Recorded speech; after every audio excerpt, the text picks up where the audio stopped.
ஆளும் கட்சியிடம் கரார், எதிர்க்கட்சிகளிடம் சுரீர். சபாநாயகர் ஜேசிடி பிரபாகர் செயல்பாடு எப்படி? சட்டப்பேரவையில் எப்போதும் சபாநாயகர் எதிர்க்கட்சிகளை சமாளிக்க தான் அதிகம் திணறுவது வழக்கம்.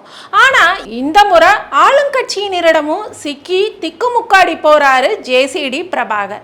இதனால சபாநாயகருக்கு எதிராக ஆளுங்கட்சியில சில அதிருப்தி குரல்களும் கேட்கிற நிலையில அவரோட செயல்பாடுகள் பற்றி விரிவா பார்க்கலாம். தனி பெரும்பான்மை இல்லாம முதல் முறையாக தமிழகத்துல ஆட்சி அமைத்த தாவேகா சார்பில் யார் சபாநாயகராக முன்மொழி படுவார் என்ற எதிர்பார்ப்பு எல்லோரிடமுமே இருந்தது. அப்ப அறிவிக்கப்பட்ட ஜேசிடி பிரபாகரனின் பெயர் அனைவரிடமுமே நம்பிக்கையை உருவாக்குச்சு. ஏன்னா ஜேசிடி பிரபாகர் எம்ஜிஆர் காலத்து அரசியல்வாதி. எனக்கு ஒரு பெண் பிள்ளை இருந்திருந்தா அவரை பிரபாகருக்கு திருமணம் செய்து வச்சிருப்பேன்னு சொன்னவர் எம்ஜிஆர். அதே போல தமாக தலைவராக இருந்த மூப்பனாருடனும் நெருக்கமாக செயல்பட்டு நல்ல பெயரை எடுத்தவர் ஜெயலலிதாவின் நம்பிக்கைக்குரிய நபராகவும் இருந்தவர் ஜேசிடி பிரபாகர். தன்னோட 50 ஆண்டு கால அரசியல் வாழ்க்கையில இப்ப வர கிளீன் இமேஜ காப்பாற்றி வர்றதா ஒரு பெயரும் இருக்கு. அதனால சபாநாயகராக அவர் தேர்வு செய்யப்பட்டது முதல்வர் விஜயின் நல்ல முடிவாகவே பார்க்கப்பட்டது. தற்போதைய சட்டப்பேரவை தமிழக அரசியல் இதுவரை காணாத அவையாக அமைஞ்சிருக்கு. இப்போ பேரவையில கணிசமான மூத்தவர்கள் இருந்தாலும் பெரும்பாலும் புதியவர்கள் நிரம்பி இருக்கிறாங்க. எதிர்கட்சி வரிசையில இபிஎஸ் ஓபிஎஸ்னு இரு முன்னாள் முதல்வர்களும் எண்ணற்ற முன்னாள் அமைச்சர்களும் அனுபவம் மிக்க சட்டப்பேரவை உறுப்பினர்களும் அமர்ந்திருந்தாலும் கூட ஆளுங்கட்சி வரிசையில மிக பெரும்பாலானோர் புதியவர்கள். அமைச்சரவையிலும் செங்கோட்டையனை தவிர ஏனைய அனைவருமே புதியவர்கள் தான். இப்படி எதிர்கட்சி வரிசையில அனுபவம் மிக்கவர்களும் ஆளுங்கட்சி வரிசையில அவைக்கு புதியவர்களும் நிரம்பியுள்ள பேரவையை வழிநடத்துறது சபாநாயகருக்கு உள்ளபடியே சவாலான பணிதான். இதுல இரு பக்கமும் ஏற்ற இறக்கம் இல்லாம கூடுதல் குறைவு இல்லாம தன்னால இயன்ற அளவு செயல்பட்டு வராரு ஜேசிடி பிரபாகர். எதிர்க்கட்சிகள் கொந்தளிக்கிற போதெல்லாம் நிதானமாக பேசி அவங்கள சமாளிக்கும் சபாநாயகர் ஆளுங்கட்சியினர் எல்லை தாண்டும் போது அவங்களுக்கு கடிவாளம் போடவும் தயங்குறது இல்ல.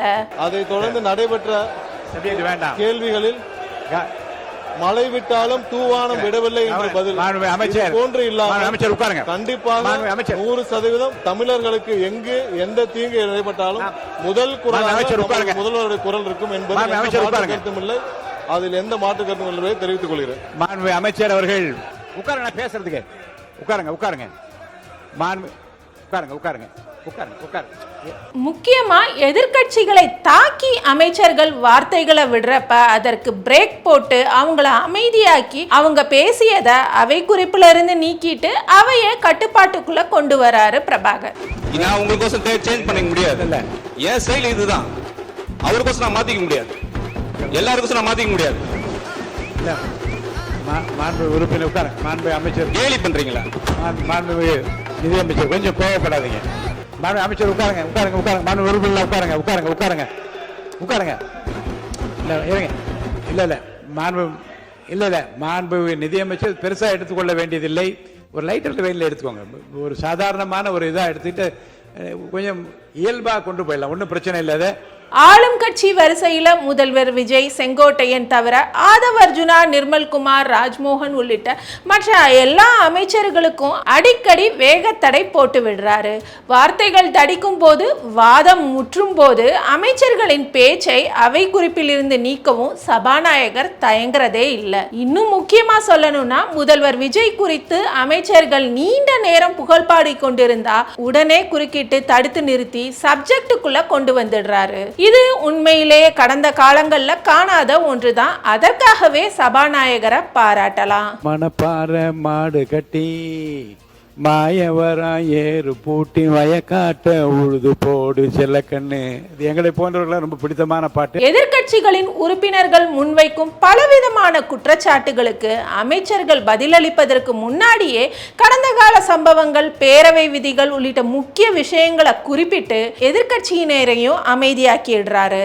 அரசியல்ல நீண்ட அனுபவம் கொண்டவர் என்பதால எதிர்க்கட்சி வரிசையில அமர்ந்துள்ள முக்கிய தலைவர்கள் எல்லோரிடமும் நல்ல நட்புறவு ஜேசிடி பிரபாகருக்கு இருக்கு. இதனாலேயே அவையில பெரிய அளவுல சலசலப்பு ஏற்படும் போது மூத்த உறுப்பினர்கள் கூடுதல் துணையோட அதை எளிதா சமாளிக்கிறாரு. நான் வாத்தியார் எம்ஜிஆரின் செல்ல பிள்ளைன்னு அவையில சொன்னாரு ஜேசிடி பிரபாகர். அதே வழியில அவையில ஒரு கரார் வாத்தியாராகவே செயல்படுறாரு. ஆனா அதுல அடிக்கடி ஆளும் கட்சியினர் சிக்குவதுதான் சலசலப்பை உருவாக்கி இருக்கு. அமைச்சர்கள் உட்பட ஆளும் கட்சி எம்எல்ஏக்கள் பெரும்பாலானோர் புதியவர்கள்ன்றதுனால அவங்க அவையில அனுபவம் பெறும் வரையில சபாநாயகரின் கண்டிப்பான வழிகாட்டுதல் அவசியம்னு கருதுறாரு முதல்வர் விஜய். அதனால அவரோட அனுமதியோடு ஆளும் கட்சியினரிடம் சபாநாயகர் கரார் காட்டுகிறார்னு தாவேகா தரப்புல சொல்லப்படுது.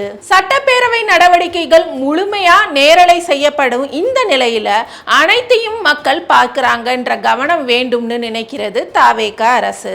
ஆனாலும் சபாநாயகர் அடிக்கடி ஆளும் கட்சிக்கு முட்டுக்கட்டை போடுறாரு, எதிர்கட்சிகளையே அதிகம் பேச அனுமதிக்கிறாரு, முக்கிய அமைச்சர்களின் பேச்சையே நீக்கிறாருன்னு முதல்வர் விஜயிடம் புகார்களும் பறந்திருக்கு.